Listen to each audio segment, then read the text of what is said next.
Nay! Anong ginagawa mo dyan? Pinapainit ko lang ito lutuan natin. Uso kasi ito, anak. Uso, Nay? Bakit di na lang doon sa kusina? Sa sobrang init ng Pilipinas ngayon, ayan, pwede ka na magluto. Di ba? Tipid sa gas. Grabe! Ang talino mo, Nay. Makakatipid na ako neto. Anak, check mo nga dyan yung sinaing ko. Okay na po to, Nay. Ano ba naman tong batang to? Tanghali na nakahilata pa din. Kala mo siya nagbabayad ng kuryente. A few moments later.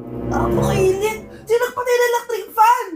Ang init na nga sa Pilipinas, tapos papatay pa electric fan eh! Tay, ano yan? Ice coffee? Mainit na kape to, anak. Mainit na kape?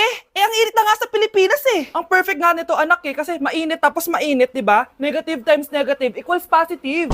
Perfect nga, Tay. Enjoy. Hala, late na ako! Ano to? Sinuspindi na ang face-to-face classes sa ilang paaralan sa bansa dahil sa sobrang init.